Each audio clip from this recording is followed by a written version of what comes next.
Henry Nana Boakye is the NPP's National Organiser. He joins us on the telephone lines now. Henry, I'm grateful to you for joining us here. The NDC, after seeing what happened in Ayawaso East, has instituted a committee to look into it and to prescribe recommendations as to how they can move forward. From where you sit, what do you make of what's happening, and what would you tell the NDC to do? You're all in this game together. If it becomes better, it influences the political system that you're all practicing. Thank you very much. Good morning to you, Koyo, and your respected panelists. Yes, what happened over the weekend during the Ayawaso East NDC primary is most unfortunate.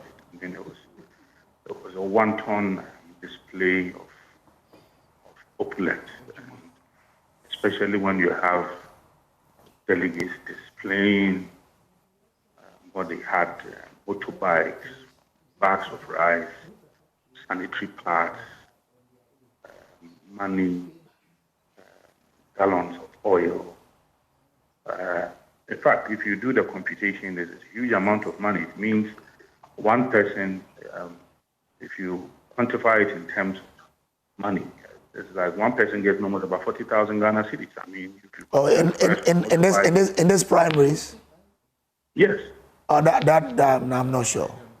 No, that is what I'm trying to say. I mean, consider the price of a motorbike. The motorbike I saw ranging between 18,000 and 20,000. I buy motorbikes to support the party's mobilization down there. So I know what I'm talking about. And again, they were also giving some cash. And they said, delegates said, some got between 5,000 to 6,000, I got 3,000. And you also check the gallon of oil, other stuff, right? And then 2-inch TV. I mean, it was a stone on TV. So if you see, I don't know whether you've seen the pictures. I mean, I have, but I'm not sure the items will be given to every delegate. As you know, by what you do targeting. So it's not every delegate that will get all the items. Oh, that is what I'm trying to say. Is that if you put it together and if you consider the outcome of the vote, you could see that one person will be targeting majority of the delegate. So that is why I'm saying that the quantum of money it will be ranging for 1,000. And yes, this is very bad optics for our democracy. It's very, very bad. And I will not be on your show and then pretend. But what I found most unfortunate is that sometimes these things are done overtly, right? But how now it is shown, it's being displayed on TV, people carrying this TV, and it's quite disgraceful and shameful for our democracy. So I can associate myself with the attempt from the NDC to put together a committee to investigate it. But beneath it, it looks like it's more or less like somebody trying to witch hunt somebody. Because frankly speaking, this is not the first time we've been seeing this within the NDC politics, right? This is not the first time at all. So I am amazed as to why this is rather the only attempt to put together a team to investigate these matters. And if you go into the politics of it, some are even saying that there is a clear attempt to tie the hands of Baba Jamal, because we have heard a lot of stories within the NDC, and not only the NDC, even the NPP. So if, for one particular instance, you decide to put together a team to investigate, and even the entire leadership of Parliament calling for the annulment of the elections, I think that the coming days will unfold a lot of things. But generally, the principle is that what happened is really bad for the optics. It's not really encouraging, and it's not good news at all. I saw a release from the OSP. You see, the OSP should not continuously display its confusion. right? Look, the NPP had our presidential primaries more than a week ago. It was peaceful. In fact, it's been projected as one of the most peaceful, credible presidential primaries within Ghana's political space. For the OSP to lump MPP's presidential primaries, if you have checked the press release,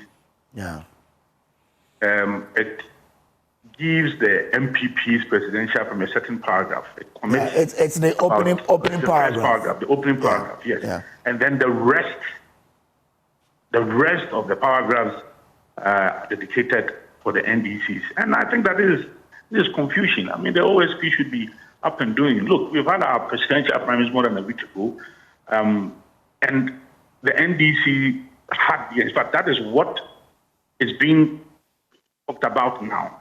And because of an unfortunate attempt to equalize, I mean, that is very, very, very, very unprofessional on the part of the OSP. Because we are talking about the NDCs now, you want to equalize by bringing the MPP, so that what? It will be said that you are investigating both MPP and NDC. Look, it is the NDC matter we are talking about.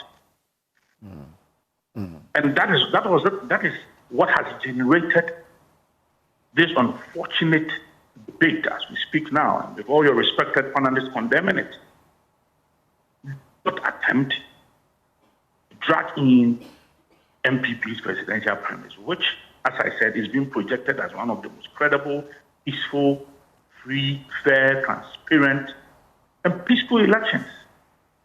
So where from this confusion from the OSP?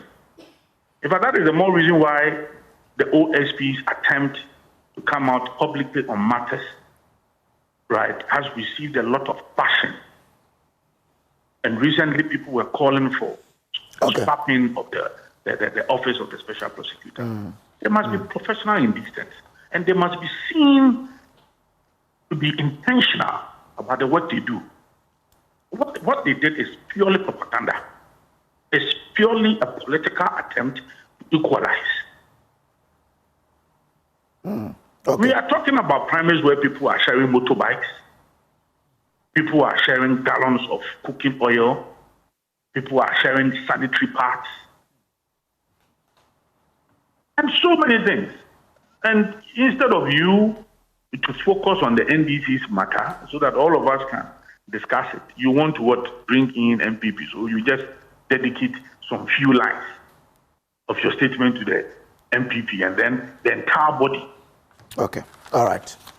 It's dedicated to the NDC. It's most unfortunate. But as I said, I welcome all the productive debates around this unfortunate incident. And as a political party, all of us must learn from these things. And I think that there should be some national discourse around this level of, or the attempt to induce. But it starts from you, the parties, expanding your delegate system. That's how you can change. I don't know whether or not this would get the MPP to think that we probably need to expand for any future elections that is ahead of you.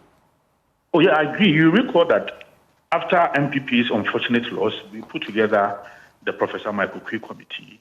As part of the brief we had from Professor Michael Quay, that was part of it, that expanding the delegates system considerably. And then from the Professor Michael Quay's committee triggered the lawyer Frank Davis committee. And in detail, we received the recommendation that there is a need for us to expand it. In fact, the Frank Davis committee recommended that we need to put together a proper, well-managed database that will inform this expansion. So there was a roadmap that was recommended from the Frank Davis Committee for the New Patriotic Party, and which we intend to follow. So we have started this reform, and indeed it is the best way to manage this moneytocracy into our democracy.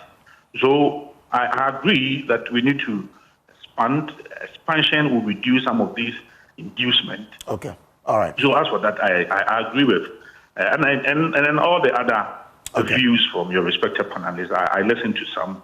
I think that, and again, the broad proposal will be for us as a political party to have a bipartisan discussion around these matters. Okay, I'm grateful to you, Henry Nana Boakye, for joining us here on the show. He is the national organizer of the NPP.